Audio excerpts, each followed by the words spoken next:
Why do you pick San Francisco to shoot your special? This is one of the best towns to ever do comedy, and this is the most historic venue you got as far as comedians are concerned, because Lenny Bruce ripped it down here. All the best came through the Bay. What about Richard? What about Robin Williams, Carlin, Mooney? You don't necessarily have to be the biggest star. As long as you come with it, and people coming out, they like to see live performances because it's a savvy audience. San Francisco, are you ready?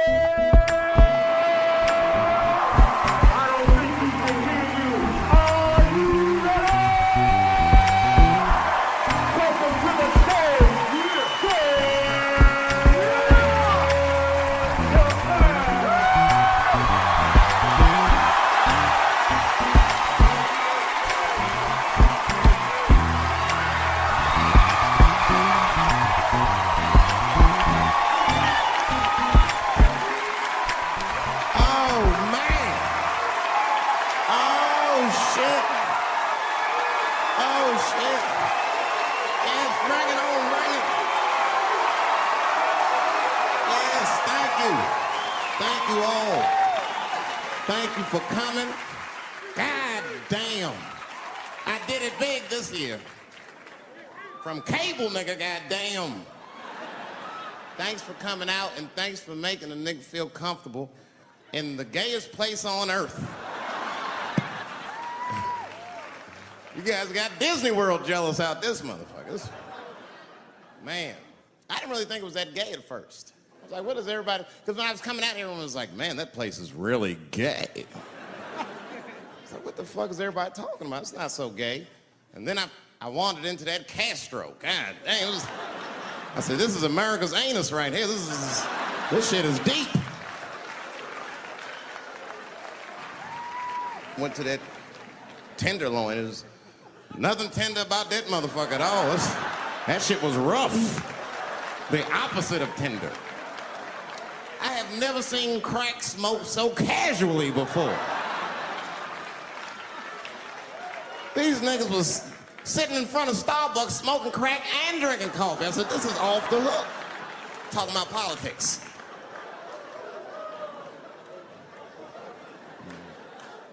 I seen one crackhead trying to break into somebody's car, man, and it struck a chord with me. I tried to stop him. I said, hey! And he looked back and saw me and said, oh, keep an eye out. I said, nigga, that was me that said that. I'm trying to help you. I want this shit to stop.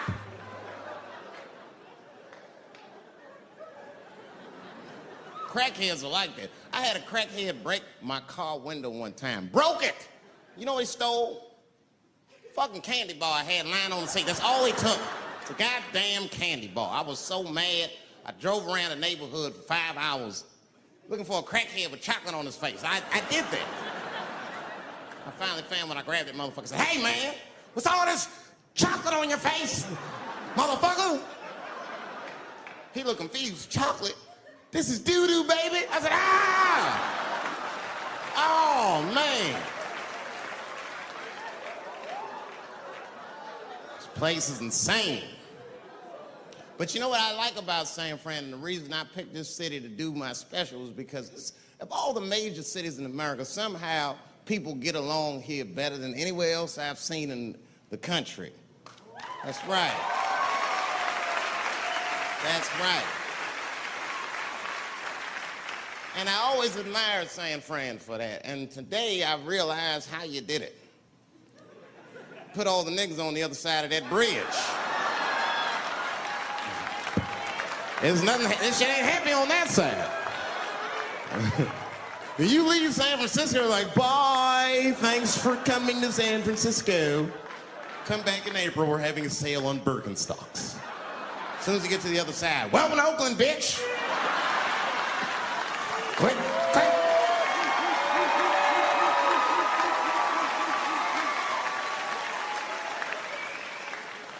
It's fucking crazy. But it also feel like it's an East Coast city in the West Coast. You guys got subways and shit.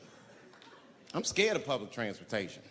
I was on a bus that was held hostage 45 minutes. It wasn't life-threatening. I don't want to give you that impression. It was a dude jerking off, but the shit was scary, son. It was scary. 'Cause right before it happened, I was on the bus smoking a cigarette. It's a long story. That's not the coolest shit I ever did. And people freaked out. Sir! Sir, put that goddamn cigarette out, okay? This is everybody's air, sir. I flicked it. I didn't want any trouble. And just at that moment, coincidentally, this homeless dude, out of nowhere, pulls his dick out. Started beating off. And I was furious. Because nobody said shit to this guy. They were just looking like, oh my God. I was the only one on the bus that had the balls to say anything to him. And it's not even like I was brave, really. It was that, you know, I was sitting next to the motherfucker. I had to say something. Come on, dog, you hit my elbows. Stop. Son, just stop. That's all I said. I didn't want to say too much. Guys beating off on the bus means there's something wrong with this motherfucker. He's not wrapped so tight. I didn't want to push him over the edge. As soon as I said something, all these dummies on the bus, now they're brave. He's right. Put your goddamn cock away. I don't want to see this anymore. I don't want to see it either. Yeah! Now the guy flips out. All right, everybody, back up. Back the fuck up. I tried to be nice about this. Now everybody freaks out. Oh my God, it's a biological attack. Oh. I'm caught in the middle. I can't lose my cool. I said, hey, everybody, just calm the fuck down or you're gonna get me shot. Let's all just be cool. Let's do what this man says so he'll leave us alone. Now everybody gets quiet.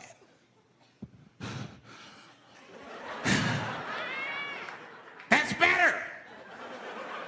That is better. And then he started walking up and down the aisles, just terrorizing us.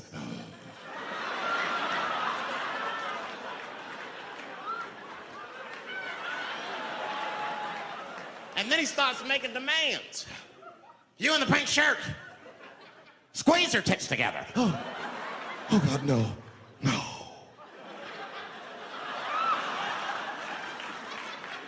You, stick your finger in your butt. Why? Oh God, why is this happening? Oh God, oh God. He was working my way. Shit was tight. Just that minute. I got saved, dudes. I was so lucky. This guy at the other end of the bus, he snapped. He lost his mind. I seen it happen. Ah! He screamed out, rush him! He can't come on all of us and charge him out. Ah! And it was like a movie. This homeless dude seen him coming and shot one off. Ah! I dodged that shit like the Matrix. Niggas, oh.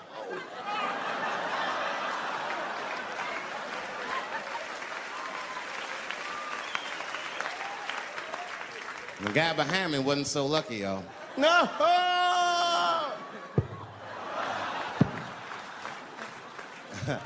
That shit was gross. It didn't kill him, but it was, I'm sure that fucked his day up. You're not gonna have a normal day if the homeless dude busts a nut on your forehead and 8:30 in the morning. That's a wrap on the rest of the day. Ah! This guy was freaking out. It burns! Oh! Oh! Oh! Everyone was standing around looking at him. Even the homeless dude felt bad. I guess he was finished. He came back to his senses. Oh, this is my stop. I said, relax, motherfucker. I had to say something. Relax. Oh, I can't. I got AIDS. I know it. I said, you can't get AIDS from a homeless dude busting a nut on your forehead. That's not how it spreads. I don't even know if that shit's true. That's just what I told him, man. He was so scared I had to say something. I don't know where AIDS comes from. Who the fuck knows? Scientists don't even know. Scientists still say AIDS started because somebody had sex with a monkey. Word. After all this research, this is the best explanation that you came up with, mother. Nobody fucks monkeys and people, you idiot. You either fuck monkeys or you fuck people. That's it. There's no in between. You're not gonna get some monkey pussy on Tuesday and then be like, oh, let me call Charlene on Thursday. No. Once you fuck a monkey, that's a firm decision. I'm out of the human pussy game for good.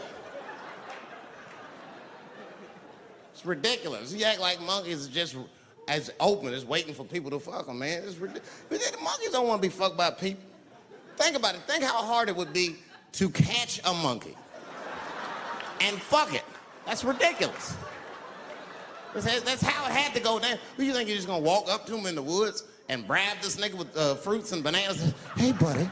Hey.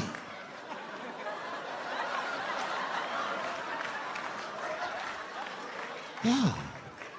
There you go, buddy. Yeah. Yeah.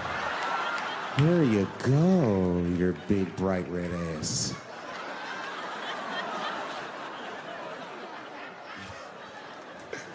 This big bright red booty. You know how strong a monkey is? Would rip your dick off like a celery stalk. Just throw that shit in the tall grass to never be seen again. Hey, dog, we gonna go to the club, pick up some girls. You trying to roll? Nah, man, I'm cool. I'ma stay home, dog. Chill with my monkey. You know how long it took me to train this monkey to suck my dick without peeling it?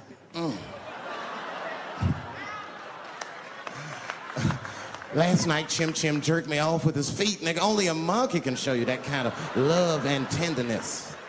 So y'all can keep fucking these people if you want, niggas. More monkey pussy for me. Hooking up with an orangutan next week.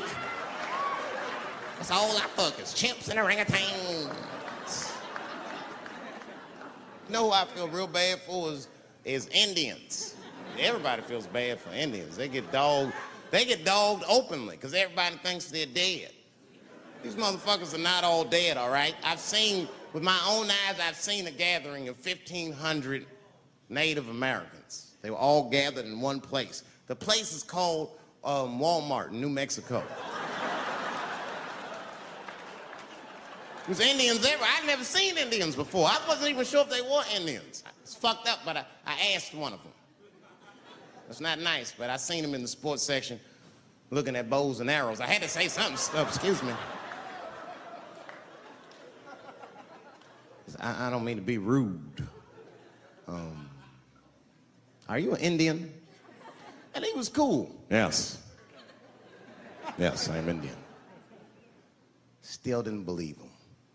I had to test him to be sure. This is fucked up. But I had a gum wrapper in my pocket, so I balled that shit up and I threw it on the floor. And a single tear came out his eye. I said, oh, shit. I had so many questions. So what tribe are you from? I am a Navajo. I said, word. I studied you in social studies. You're a hunter-gatherer, correct? He said, I guess so. That's what you wish to call it. I said, why? What do you call it? He said, I am an alcoholic.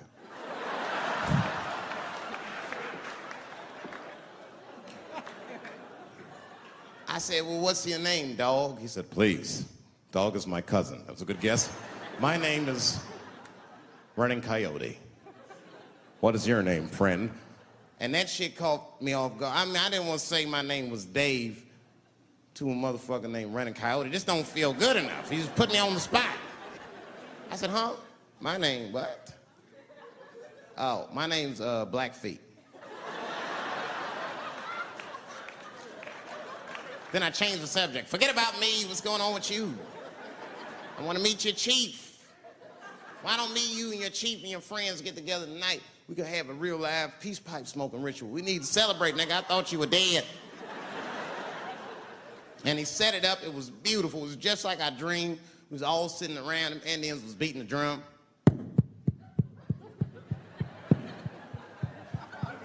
other Indians came out the back with a long blanket that was folded in half and put in front of us. Opened that shit up, and on the blanket was a long wooden pipe with feathers. And bags of weed were all over the blanket. Chief walked over.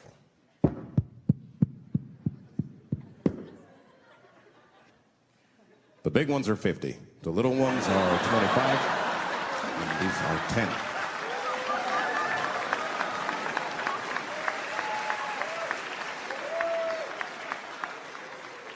Me and those Indians got high as shit.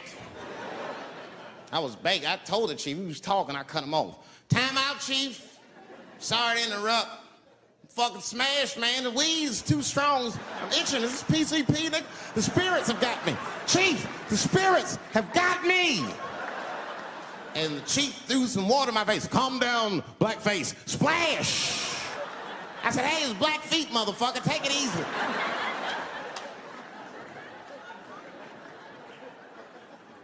Blackfeet, you're welcome to stay amongst me and my tribe for the night until the spirits leave you.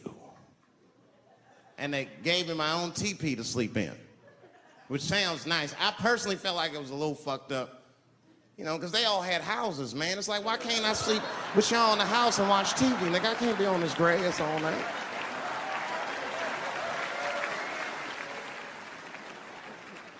Yeah, Indians is rude, man. Everybody's rude. Indians, they eat nasty food. All they ate was corn and shit.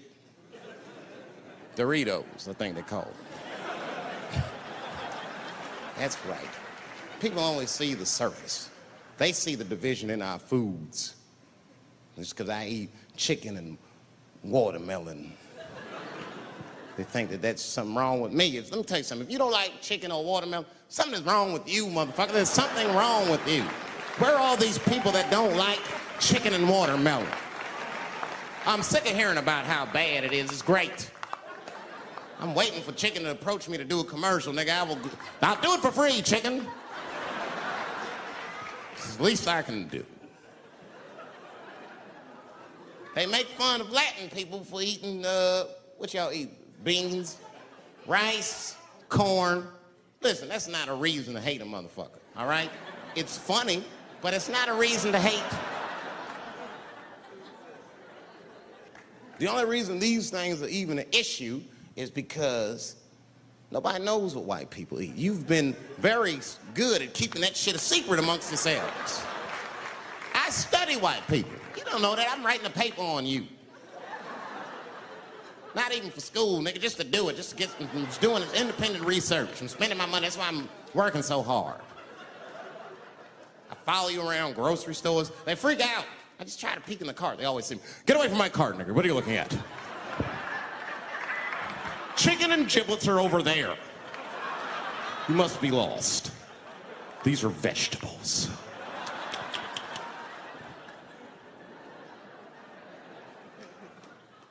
I know what you drink. See how quiet it got?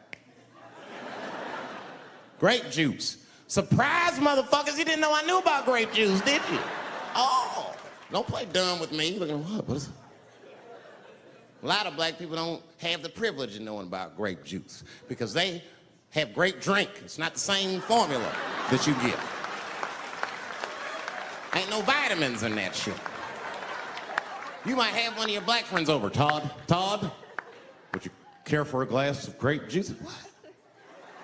Nigga, what the fuck is juice? I want some grape drink, baby. It's purple. I don't think I know what a grape drink is. What? I have some apple juice if you want. What the fuck is juice? I want some apple drink. Scream.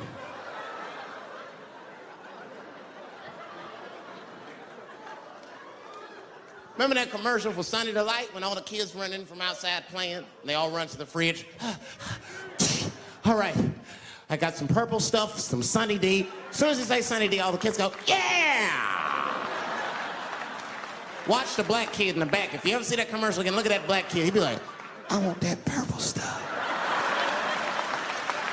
That's drink, nigga. That is drink. They want drink. I want all them vitamins, nigga. I want drink. Sugar, water, purple. That's the ingredient. Sugar, water, and of course, purple. It's too fucking much. I got a lot of things to talk about tonight. First of all, I've stopped smoking weed. With black people, you didn't let me finish, motherfuckers. God damn. I'm sorry, black people, to break the news so publicly, but I can't smoke with you anymore. Every time I smoke weed with my black friends, all you talk about is your trials and tribulations.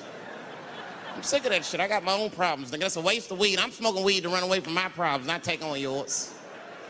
From now on, I smoke weed exclusively with white people. Calm down, motherfuckers. You win by default. You got good weed conversation. All white people talk about when they get high is other times that they got high. I can listen to that shit all night. Dude, remember at Frank's last week? It's fucking smashed, man.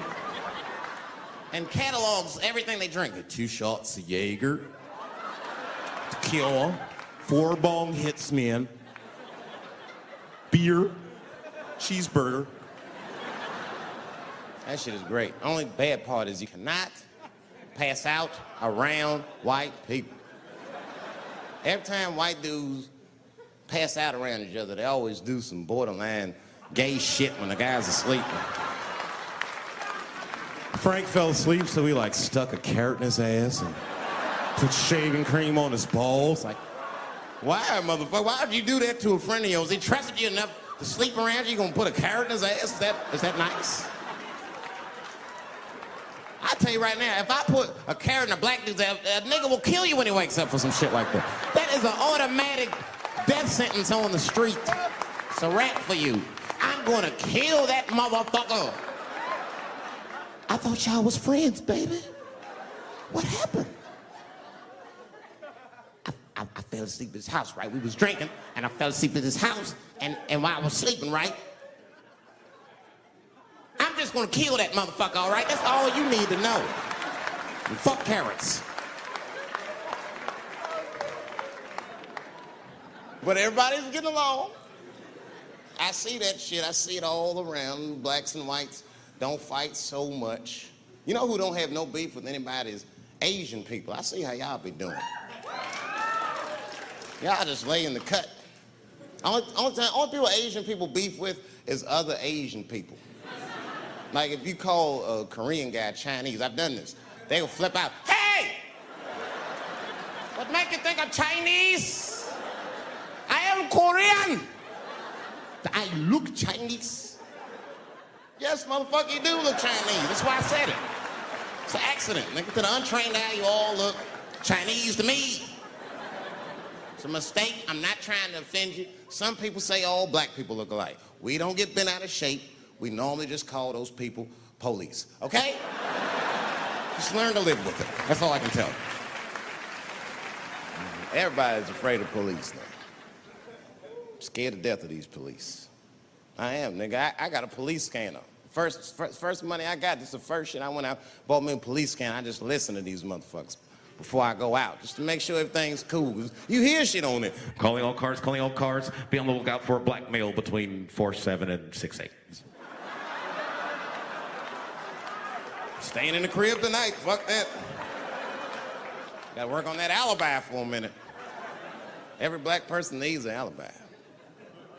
I do them impromptu joints. If I'm by myself and need out, I'll just open up the windows in the apartment, turn all the lights on, start beating off right in the window. Look at me. Hey, everybody, look, it's me, Dave Chappelle. I'm crazy, I'm jerking off. Note the time, motherfuckers. It's 2:35. Look at me, I'm jerking off in the window, 2:35. Comedian Dave Chappelle is June 10th. Note the time.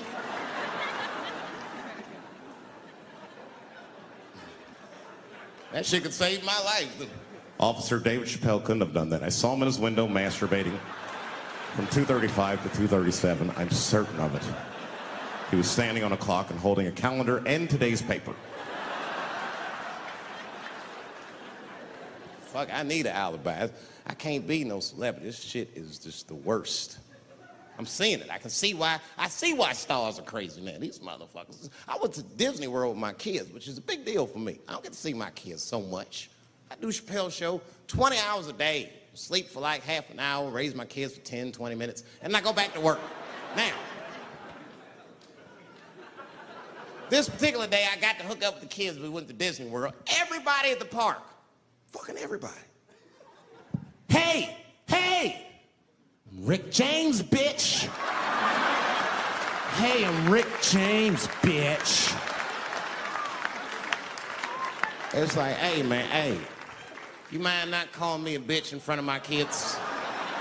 Time out, motherfucker. We take a day off. Even Mickey Mouse did it. I said, this is the most unprofessional shit I have ever seen in my life. Rick James, bitch. Oh, I was fed up. I caught that motherfucker with an uppercut. Bop! Knocked his head clean off. Everybody was screaming. Oh my God, oh my God. Mickey Mouse is Mexican.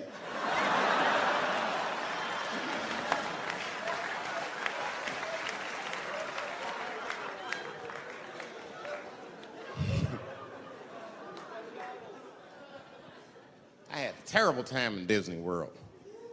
Disney World is like a whole nother country anyway. They got their own currency. That shit is ridiculous. As soon as I check in the hotels, welcome to Disney World, Mr. Chappelle. Can we interest you in some Disney dollars? Nah, man, I'm cool. You can't buy weed and pussy with Disney dollars. Like, I'm on vacation. I like them greenbacks. You know what I'm saying? It's the kind of money people spend. People is very particular about that. I saw that. That was one of the main stories from the war. Was the first big thing we did was they said, now that Iraq has been liberated, we have managed to take Saddam Hussein's face off of the money.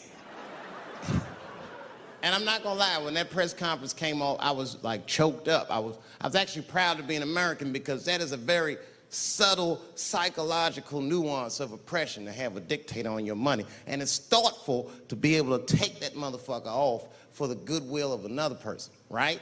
But then I thought, well, if you could do that for Iraq, what about our money, man? Our money looked like baseball cards with slave owners on. George Washington is the worst of the worst. Yes, I said it. You mythologize this motherfucker like he was the greatest dude, man. If I went back in time with a white person and we saw George Washington walking in front of our time machine, my white friend would probably be like, oh my God, Dave, look, there's George Washington. It's the father of this great nation. I'm gonna go shake his hand. I'd be on the other side like, run, nigga, George Washington. And we'd both be right. You like him because he wrote the Declaration of Independence and all that shit. We hold these truths to be self-evident. All men are created equal. Go get me a sandwich, nigger, or I'll kill you. Liberty, justice for all. Am I wrong? Am I wrong? Wait a minute, did he not own slaves? Didn't he own slaves? That's all I'm saying. I almost protested the war in the beginning. Almost. Until I saw what happened to them Dixie chicks. I said, fuck that. If they'll do that to 3 white women, they will tear my black ass to pieces. I don't want to hear that shit.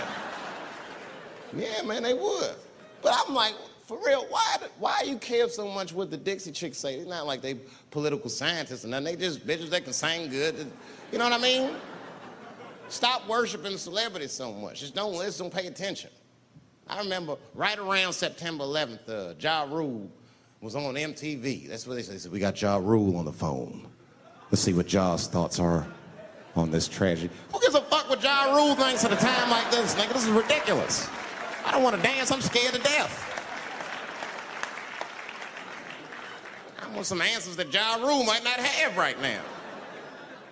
You think when bad shit happens to me, I'll be in the crib like, oh my God, this is terrible. Could somebody please find Ja Rule, get hold of this motherfucker so I can make sense of all this. Where is Ja? God, me Ja Rule.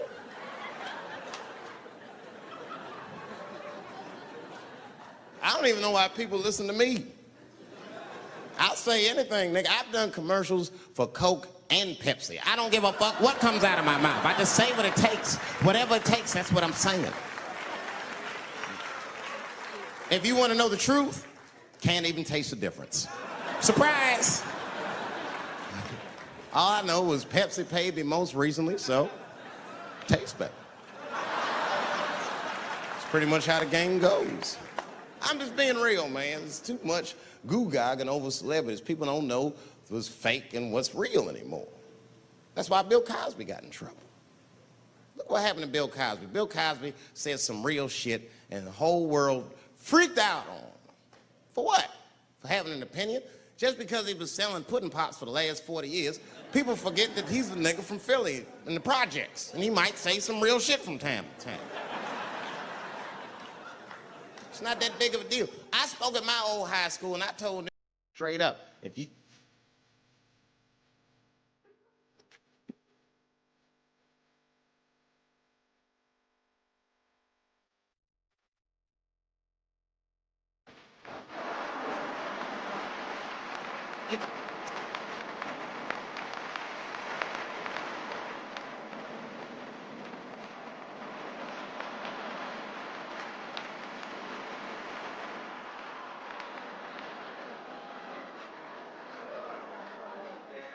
I just hope they listen.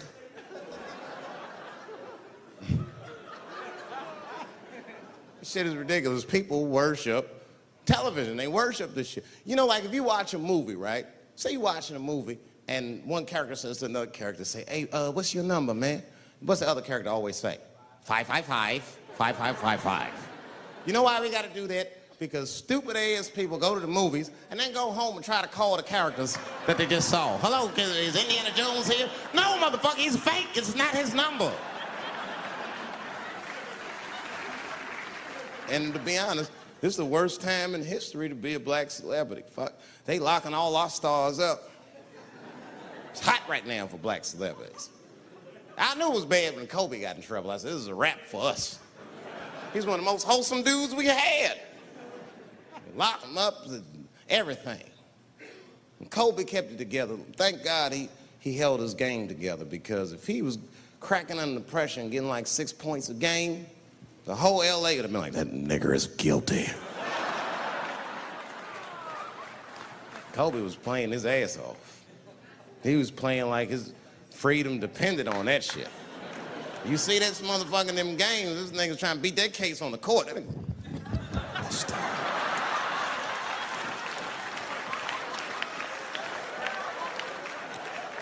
Like the judge threw him the ball, like, play for your freedom.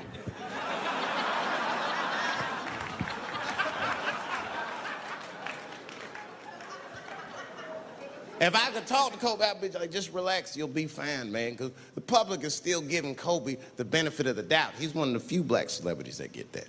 Not because he's a celebrity, more because, you know, the girl showed up with 8 different semens to the investigation. You can't do that. That's 7 too many. That's a lot of semen, man. This bitch got Noah's Ark in her panties. Like, what, you trying to recreate humanity or something? She's a collector. She got every unsolved mystery. The answer might be in this girl's paint. That's the first place I look. OJ's other glove is in there. Bigfoot's footprint. 3 CSI reruns is in that motherfucker. We got the most diabolical draws ever. Fuck being a celebrity. This is not the time to be a black star. They locking all our stars up. Black celebrities, this is a witch hunt for us, man. God damn it. It's all OJ's fault. Ever since OJ got away, white people have just been locking up our stars one by one. It's true. And it's not even OJ's fault. It's our fault. We celebrated too openly when OJ got acquitted. We should have been quiet about that shit. As soon as it's not guilty, niggas just damn. Oh, in your face, nigga, in your face.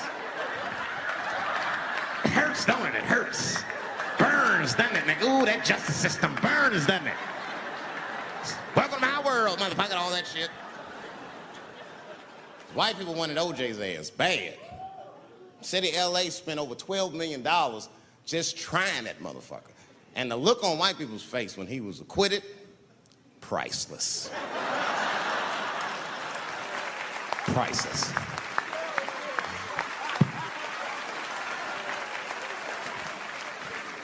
And that's why I don't trip off of being a celebrity. I don't like it. I don't trust it. There's 1 minute they all love you, and the next thing you know, you're in front of that courthouse dancing on top of a car just trying to figure out what the fuck happened to you.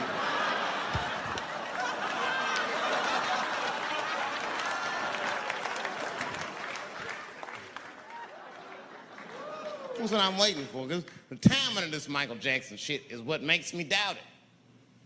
Every time there's wars going out of control, or the economy gets bad, or something is wrong with the world at large, it's always these moments in history that Michael Jackson will coincidentally jerk off a kid. This is getting a little ridiculous.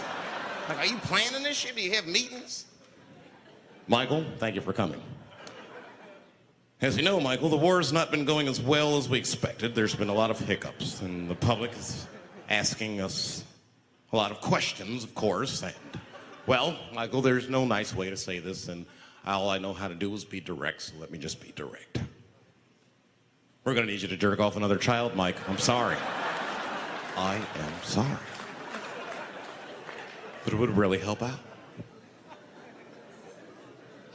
Or maybe he did it. Who knows? Who knows? That's the thing. That's what I wanted to say. Who knows? Who the fuck knows? Mike, God, and this little boy know. That's about it. That's about it. The only reason that I can even talk about this shit is because everybody is speculating. They all think he did it. And I don't think he did it. I'm alone in this. I don't think he did it. I'm not gonna say I don't think he did it. That's too strong.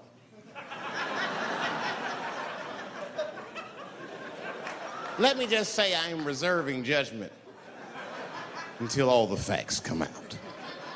But so far from what I heard, I mean, the kid said he was dying of cancer. He was in Make-A-Wish Foundation. He claims he had 2 weeks to live, and it was his dying wish to meet Michael Jackson. Come on, man, give me a fucking break. This kid is 10 years old. He don't remember Thriller. The fuck you want to meet Michael Jackson for, honestly? I remember Thriller, and I just, like, kind of want to meet this nigga. Like, I wouldn't break an appointment to meet him. I'll put it that way.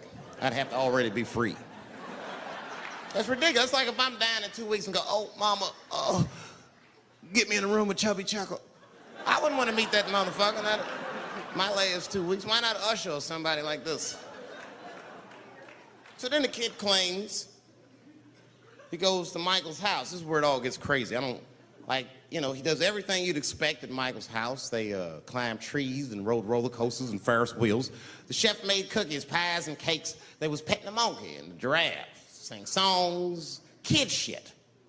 And in the middle of all this childlike activity, for some reason, Mike pulled out some wine and some pills and sucked his kid's dick. Folks, it hurts me to say it. And the kid had the nerve to call that abuse. Motherfucker, that is a good host. God damn, what else do you want? What else do you want? I'm lucky to get a glass of grape drink at my friend's house. Let alone a roller coaster ride and my dick sucked. Mike must be confused, like I brought you in my house, I fed you, I sucked your dick, and this is how you repay me, motherfuckers? This was your wish, not mine. Thought you were dying in 2 weeks. What happened to that, motherfucker? I've been in court for a year and a half. You get stronger every time I see you.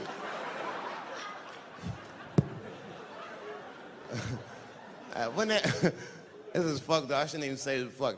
Wouldn't it be some ironic shit if they found out through this case that the cure for cancer was Michael Jackson sucking your dick somehow? Like if Mike had powers like Green Mile and all the kids like, please, Mike, suck our dicks. Never again.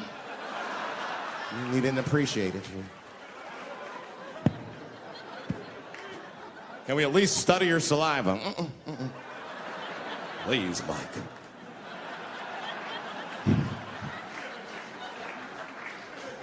It just doesn't stop, though. It just doesn't stop. And the only reason I can talk about Mike is because he's a freak. He is a freak. That's why people let you talk about it. Because if I brought up Catholic priest fucking kids, it'd get quiet as shit. But when Michael Jackson does it, it's okay because he's a freak. His face is all cut up. But just remember, when you look at that thing that he calls his face, that he did that for you somehow. Somehow he thought you might, maybe it'll help. Maybe people will like me more if I turn myself into a white, ghoulish-like creature. I don't know what the fuck it is, but he did it for you. And I appreciate the gesture, Michael Jackson. If you're watching this, I appreciate that gesture, and I want you to know, fuck everybody, Dave Chappelle understands. Because you want to know something? I'm getting some work done. Surprise, yes. Nothing major. You would never know if I didn't tell you, but it's some shit I'm insecure about that I want to work on. If you must know, I'm getting Botox done on my balls to get these wrinkles out. Finally, have these shit smooth as eggs. No, I can't wait. I cannot wait. And I'm not stopping there. That's just phase one, baby. I'll be like Bob Vila, these old balls, I'm fixing them up. I'm plucking all the hair out. I gotta make room. I know this. I gotta make room. I'm gonna tattoo a gangster ass face on them. Mean expressions like this. And then I'll grow the hair back on the bottom so they got beards like me. And then I'm hitting that beach and looking for ball suckers. I'm gonna wear some high shorts just like this. And walk up to women with a confidence I've never had before. Pardon me, miss. I don't mean to be rude. But do you suck balls? Excuse me? Miss, relax. You didn't even let me finish. Do you suck these balls? Oh my God, those balls are as smooth as eggs. Yes, I'll suck them. I've played this scenario out in my mind a million times, lady. That's how it always ends. Yes, I'll suck those balls. All our stars, man. R. Kelly pissed on his victim. I know, it was rough. But I mean, again, I can't even judge R. Kelly. First of all, we don't know if these allegations are true, and not even if they are true. If you want to know how I feel about it honestly, if a man cannot pee on his fans, I don't want to be in show business anymore because, well, that's why I got in the game, baby. I got dreams too.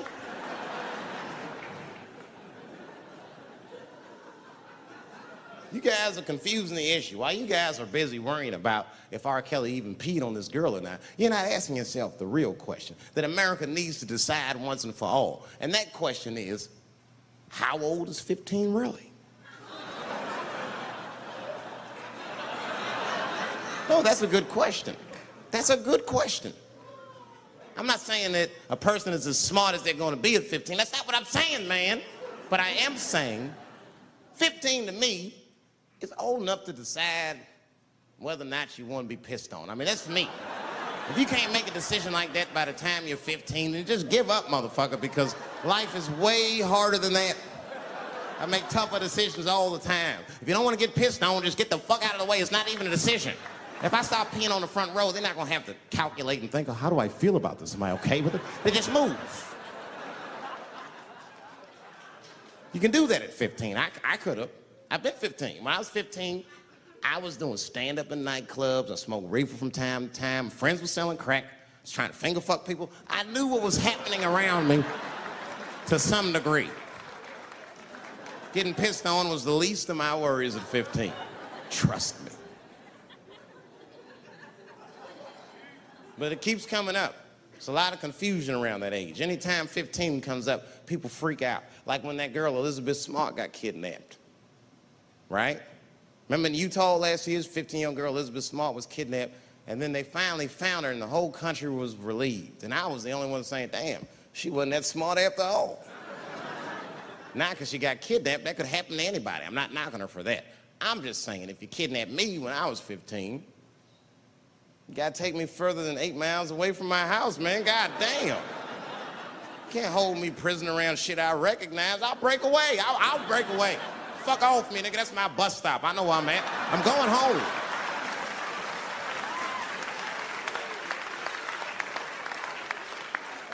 She was missing for 6 months, 8 miles away from my house. That's 2 exits, man. That's nothing.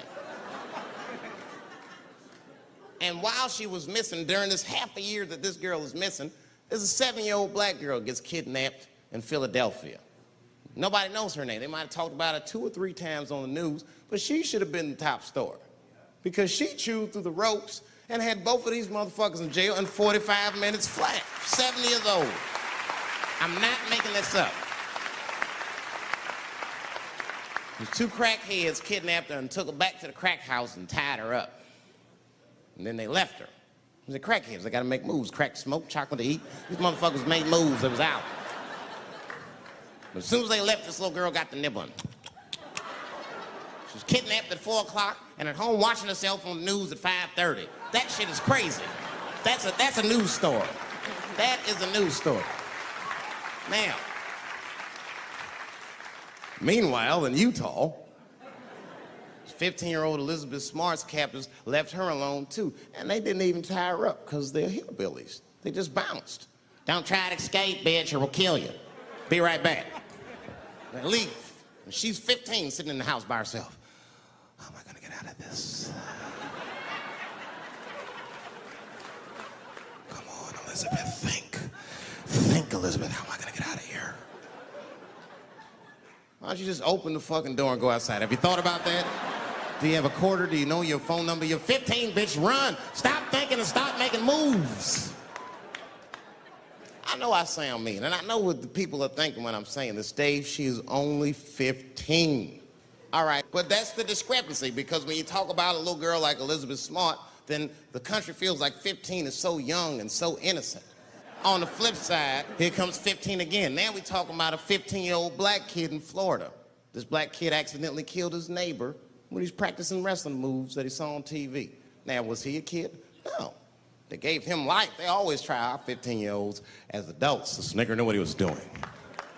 It's a goddamn pile driver. If this kid gets on the ropes, there's no stopping him. You'd have to send the Rock to arrest him. And they gave a 15-year-old boy life in jail. If you think that it's okay to give him life in jail, then it should be legal to pee on him. That's all I'm saying. You got to make up your mind across the board how old 15 actually is. That's all I'm saying. So I'm going to tell you right now, if somebody comes in here and puts a gun in my head and says, Chappelle, you got a choice to make. You're either going to jail for a month or we'll let you go, but you got to let R. Kelly pee on you. I'm not hesitating. Bring in R. Kelly and tell him to stay away from my ass. I'd rather get pissed on the outside than fucking the butt on the inside, son. I can't go to jail with some smooth Botox balls and think everything's gonna be all right. It's not that kind of place. Take my chance with that piss. Piss will wash off with a 10-minute shower, I'm certain of it. This piss coming right out. What can I do? They're gonna put me in jail. Society's changing rapidly. Can't smoke indoors. What the fuck is that all about? I got kicked out of titty bar for smoking. No, that shit was ridiculous. The stripper did it. The stripper came up like, your smoking is a health risk for me. I don't want to work in this kind of environment. Bitch, you have your gonorrhea-infested pussy in my face. You started it.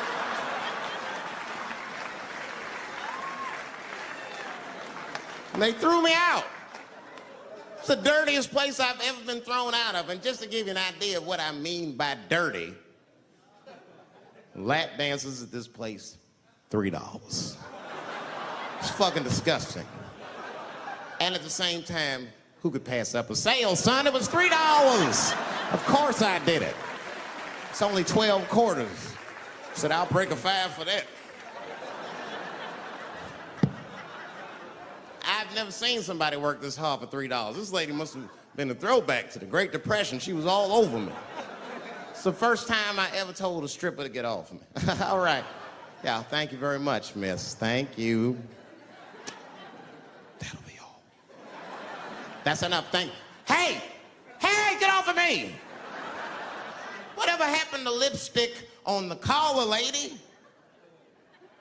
I have a shit streak on the middle of my shirt. How the fuck am I gonna explain this when I get home?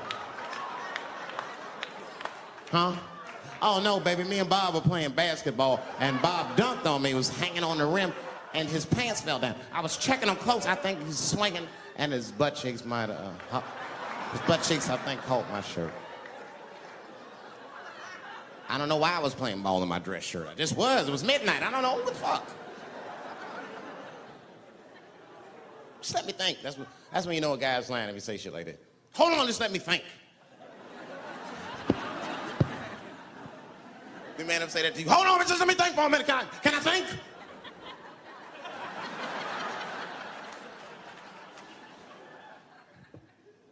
But y'all women, man, you guys just made too much progress too fast. Not too much, but you're confused by it. You made so much progress, you're even confused. Men and women, we both like, what the fuck just happened?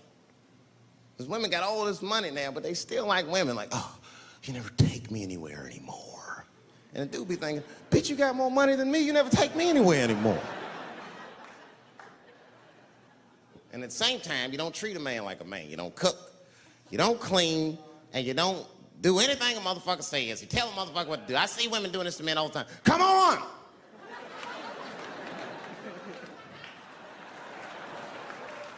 No man wants that shit.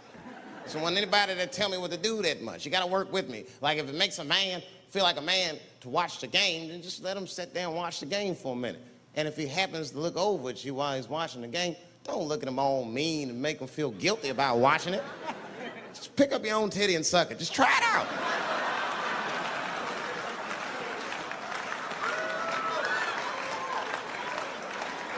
He will instantly remember why he fell in love. Oh, that's right. Forgot my girl sucks her own titties from time to time. I can't walk away from that. It's too hard to find. You see, that took 20 seconds. You still can be as busy as you want. Just suck your own titty and everything's cool. Well, how about this? If you're making love to your man, you already making love, might as well spice it up, right? How about this? I personally like it.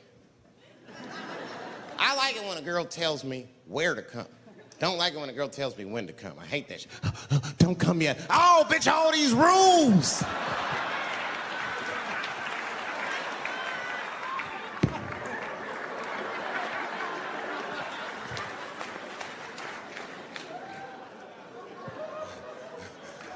Instead of doing that, why don't you just tell us where? It's make us feel better, especially if you're aggressive about it. I like when girls get wow. Come in my face! Stick your chin out like a boxer. Bring it on, motherfucker. You're a bum. But it doesn't have to be that wild or explicit. Look, all the man wants to know is that you're interested and that you're participating. You can say anything, he'll be happy. Oh, come on top of the television. All right, fine.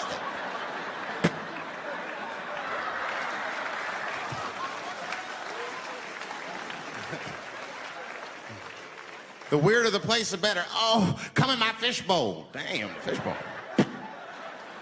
Oh, shit, they're eating it. Oh.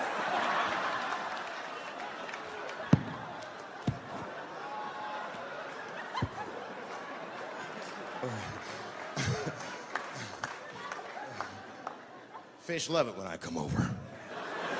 Oh, it's that guy. We're having chicken tonight.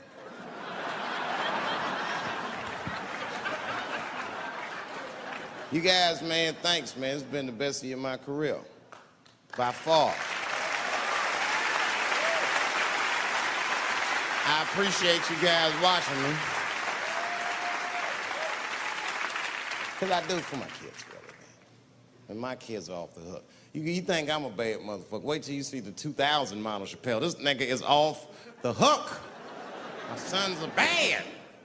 My oldest son is 3.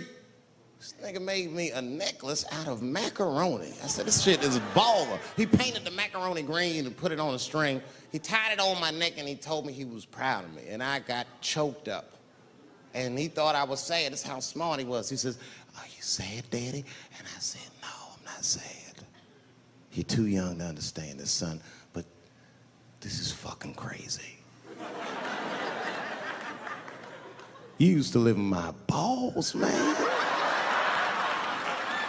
Now you making jewelry out of macaroni. You a bad motherfucker. Long live Chappelle's.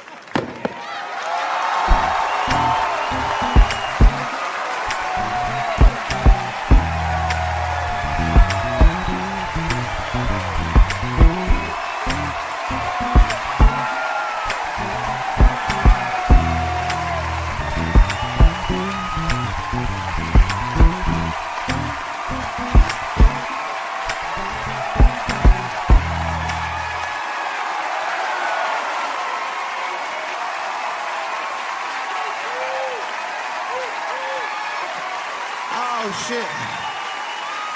Thanks, guys. Thank you. That's what it's all about. Everybody usually wants to be famous so they can rock nice jewelry and all that shit. Nigga, I already got a macaroni necklace. I got valuable shit. I got valuable shit. I'm not in it for that. Only kind of shit I want to do with fame that's like decadent is I want to go to Vegas to the $5,000 blackjack table. And I don't even want to play. I just want to be such a big star that I could go up to one of the players in a tight hand and put my dick on their show. And I'm such a celebrity, they think it's funny. Hey, what the fuck? Oh, shit, Dave Chappelle. Wow. Get on the cell phone. You are not going to believe whose dick is on my shoulder right now. And this guy's balls are smooth as ass. He's had some work done. Couldn't thank you enough. God bless you all, man. Keep watching me. I'm going to try to make it interesting. Stay safe. I'm rich, biatch.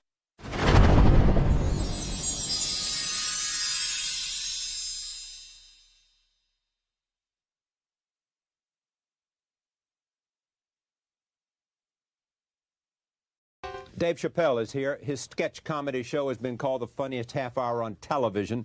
Elvis Mitchell of the New York Times says Dave Chappelle isn't content just to play the race card. He shuffles the entire deck. Here is a look at a sketch from Chappelle's show. Some people just know black people, right? Yeah, I'm serious. They got like gut instincts. Some people know black people. But who are those people? We don't know. So we got some people, and we put them to the test. Now, what you're about to see is absolutely real. These are real people. This is not actors. This is the real deal. Give it up for my new game show. I know black people. Are you ready? I'm ready. How can black people rise up and overcome? How can they rise up and overcome? Well, can they? That is correct. Reparations.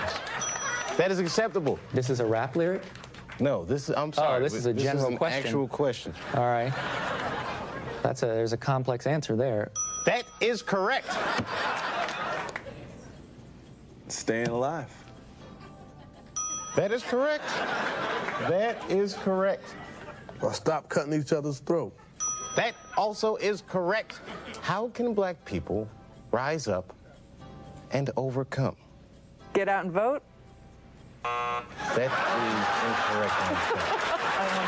I'm pleased to welcome Dave Chappelle to this table for the first time. Welcome. Thank you, Charlie. Good to be here, Great man. to be here, man. I'm telling you. I have met your extraordinary family outside. Thank you. This high, this high, this high. Yeah. Yeah. The wife, the two sons.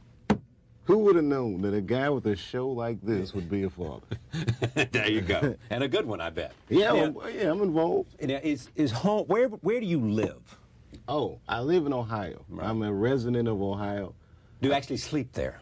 Well, like 6 months out of a year. Yeah. Ideally, I'll come here, I'll do the show. Right. Then I'm going on tour later tonight. Right. Check your local comedy listings. And then I'm Yes. gonna Yeah. and then I'm gonna go home, man. I like to go back to the farm. It's one of those things like even Superman has a place in the North Pole where he can relax and be himself. Right. And it is good for me and my family. To have that place. In contrast to what I do, it's just kind of sane and normal. Yeah.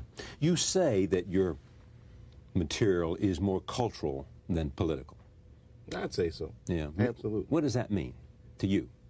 Well, I mean, look, we live in a country that is incredibly culturally diverse, more so than racially diverse. You know, you could look at, even in white culture, there's so many subcultures, so many different cultures that might not even interact, even though they're all the same race. Black culture is the same. Tupac doesn't hang out with the Huxtables or whatever. Right. But you know, they never knew each other at all. But you gotta bridge the gaps, man. So that was within one race, but very different cultures. Right. One was the hip hop community. One was sort of suburban. Right, and even upper middle class. Right, and even within partisan politics, there's people who I'm sure represent different subcultures within America. And I think that the comedy we do, more so than political, just deals with how these things in pop culture are absorbed by these subcultures. Yeah. But here's the interesting thing: how much of it is just is about black African Americans being black, the relationship, like the skit we just saw? Is it half of it? No. Well, this is the thing. You got to remember, the show was written primarily by me and one other person. A white person. A white person. Now, I'm glad you said that because I found that it was interesting. For people who say that, you know, I play this race card, I don't consider it a card. I think it's interesting that every publication, with the exception of USA Today, that I've read something about my show in, is compelled to mention the fact that my writing partner is white. People just think... Now, why do you think they're compelled to do that? People think in terms of race, because the show is so racially charged. They're amazed that a white person and a black person can be cohorts. And yeah, I agree with you about race card. When you say race card, it's as if you're using your race for either to beat somebody up, or yeah, it's too dismissive. It's dismissive, exactly. They're saying I'm being divisive, and that that even though the person who said that is an African American himself was Mitchell. Right. No. Well, yeah. When he said I wasn't offended, but normally I feel like it's just kind of divisive, and it's a real subtle way to dismiss any credibility of what I'm saying. Yeah. Now the show itself is just what we just saw. It's you doing a kind of introduction of a bunch of skits. Right. Now the thing is, originally the show was always supposed to be a real personal show. Yeah. Which is one of the reasons why there's primarily 2 people writing it. Right. Because you can't hire 12 people and be be like a personal story. Right. It'll lose the voice. Exactly. And last year we were establishing a voice. Then the fact that I don't want to read through a stack of papers and try to figure out who's going to be the funniest guy on paper. Who were you influenced by? I mean, I would assume you got to say Richard Pryor, because it seems absolutely not to be influenced by Richard Pryor is not to have any comic work in America, whether they know it or not, was influenced by what he's done. And what was it about him that made him so powerful and and influential? He's the genius? He spoke the way that people speak. He took a very specific set of circumstances and conveyed them so that people who didn't even live those circumstances could understand what he was talking about. Because he had such a human element to his work. Yeah. He changed the way that comedians engage their audience, the way they pace the stage. He brought a lot of things to comedy. He's kind of like Coltrane for comedy, like the last innovator. Yeah. He would go up and down the stage, all the way across the stage. He wouldn't just stand there. Right, and he had that thing where if you watch his show, you felt like he was talking directly to you. Yeah. Even if there was 1,000 or 2,000 people in the room with you. He just, the way he engaged an audience just was very intimate, no matter how big the venue. Yeah, as far as I'm concerned, they can't honor him enough. Take a look at this. This is a frontline parody from our own PBS. Here it is. Clayton Bigsby. He was the only Negro we'd ever had around here.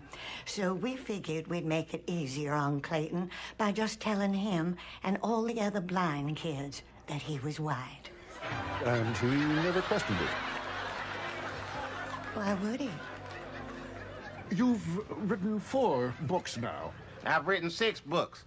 They've published 4. What would you say is the overall message of your books? Sir, my message is simple. Niggers, Jews, homosexuals, Mexicans, Arabs, and all kinds of different chanks stink, and I hate it. I noticed you referred to African Americans. What exactly is your problem? How much time you got, buddy? Where would I start? Well, first of all, they're lazy, good-for-nothing tricksters, crack-smoking swindlers, big butt-having, wide-nose breathing all the white man's air. They eat up all the chicken. They think they're the best dancers, and they stink. Did I mention that before? Yes, I believe you did, sir. Matter of fact, my friend Jasper told me one of them coons came by his house to pick his sister up for a date. He said, look here, nigger, that there's my girl. Anyone has sex with my sister, it's gonna be me. So the point is... I like that sketch because it doesn't draw any conclusions. It just paints a portrait of an insane dude. Yeah. It's based off of true stories, based off of my grandfather in reverse. In reverse? Yeah, my grandfather, if you saw him, he looks like a white man. For all I know, he is a white man. Right. He was born in a white hospital in 1911, so at least one of his parents were white. Right. As far as he knows, he's a black person. He's blind from birth. He was raised in black neighborhoods. He was told he was black. Right. He lives a black person's life. Well, here's somebody who's told And they he were was white. told the opposite. Right, right. So I just figured, what if someone... The idea of using the N-word so much, is it simply because is there some goal in doing that? Absolutely not. None. Nah, If you use it so much, it'll somehow take away from the... I think that's a byproduct of it. You know, see, I've been to entire symposiums on, like, the appropriateness of this word. Right. And I have never in my life experienced a word that draws so many different feelings out of people, black and white, you know. But white comedians can't do it. Absolutely not. I mean, they'd have to be really inventive and careful. Lenny Bruce did it. Yeah. Lenny Bruce made a good point about the power that people give words. Richard Pryor used it. Richard Pryor used it. Richard Pryor wasn't making a point. That's just the way he was using the spoke. vernacular he knew. Right, exactly. I don't think there's anything wrong with that. You know, there are people that speak that way. That's one of the subcultures in America. Right, it's a rather large subculture. And it's spoken more among African Americans than it is among and any other culture. Right. So the subculture that is in the top upper echelons of these media machines might deem it inappropriate for use. Meanwhile, people who consume their products on the street say it all the time. They know what context to say it. They know who and when and why and where they're saying it. And just because the people where am I supposed to go to be myself on television? But you'd be offended if you walk out of this building and somebody says something to you using the N-word. Absolutely.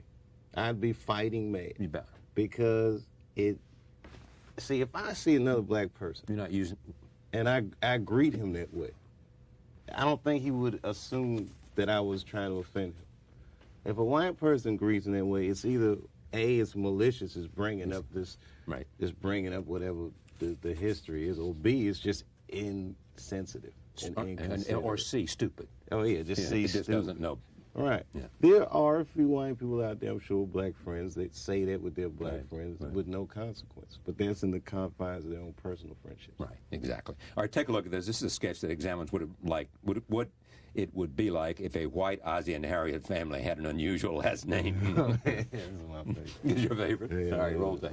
People come up to me, like, white people will come up to me like, man, that sketch you did about them niggers, that was hilarious. Take it easy. You know, I was joking around. You start to realize these sketches in the wrong hands are dangerous. You know, and that N-word is a doozy, especially for us black folks. You know, a lot of different feelings come up when they hear that word. But I'm thinking, is it because that black people actually identify themselves as N-words? No, I don't know. Maybe. But what if we just use the word for other people? Would it be so bad? I don't know. So I made a sketch. It's about a white family whose last name happens to be nigger. That's all. Let's see how offensive the word sounds now.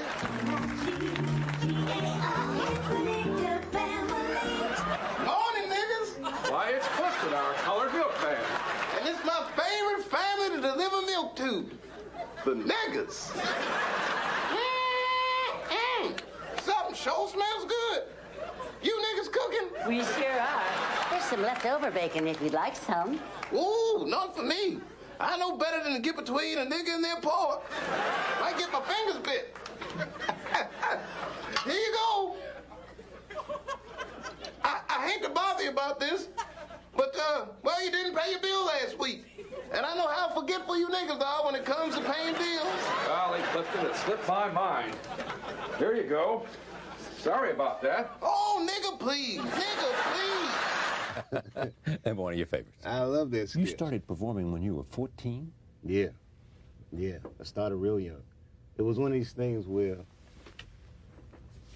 when I was 14, there was an article about Bill Cosby in Time magazine. And I was writing a book report on him. And in reading about the guy, I realized that being funny was a marketable skill. Like, I realized this guy came from nowhere. Yeah. And he was like a billionaire. Yeah, exactly. Just from telling jokes. Yeah. That's what I'm going to do. It was one of those things. And I just never stopped. Well, but did you have a natural instinct for it, or did you simply say, you know, if I get in there early and I work my butt off, I'll be okay? Comedians are born. There's some. Are they really born? Yeah. Now, there's some guys, look, I'm going to tell you like this. With the run the risk of sounding cocky, right. I have a natural ability for this that not every guy necessarily has. Some guys I see that are real funny that work tremendously hard to be that funny. Some guys literally can just talk funny. They have that X factor. It's a certain thing. You know, and a guy like Eddie Murphy, he might be one of the funniest dudes I've ever spoken to in casual conversation. And, I mean, this guy is just like, his talent is enormous. Like, if you meet him, you forget. Okay, you're one of the biggest grossing comedy stars of all times in the world. He is incredibly funny. Yeah. There's another guy that works real hard that'll get a sitcom or he'll get a shot just by merit of showing up and by putting the work in. He'll get a shot, but he'll never be like Eddie Murphy. Roll tape. This is a sketch in which you get a call from Miss Oprah.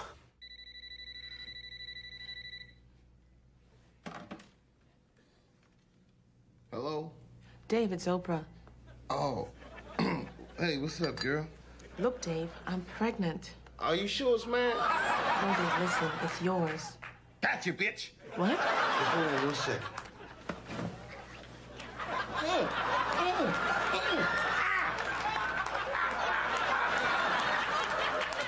All right, look, over. I'm gonna fly to Chicago tomorrow, okay? But I'm gonna need you to send me a ticket. I'll fly you out. One, baby. Could you have a limousine pick me up at the baggage claim? Because I don't have no cab money to get from the airport to your house. Okay, sure thing. Thanks, boo. Oprah? I love you, baby. I love you too, Dave Chappelle. All right. I'm going to go to work and tell everybody the good news tomorrow, and I'll see you in Chicago. Bye-bye. Hey, everybody, got an announcement to make. Ding, ding, ding, ding, ding. I quit. Excuse me. Got a quick word with you? Kiss my ass. Can you type a memo of that and send it around?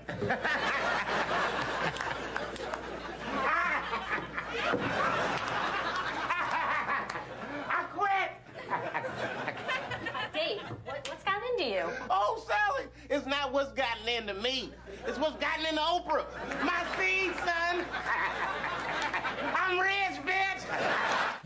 We know where the payoff is, don't we? Oh, yeah. I love that sketch, too. Yeah. Now, how long? You signed a new contract with Comedy Central? No, I'm done. You're done? I'm technically unemployed.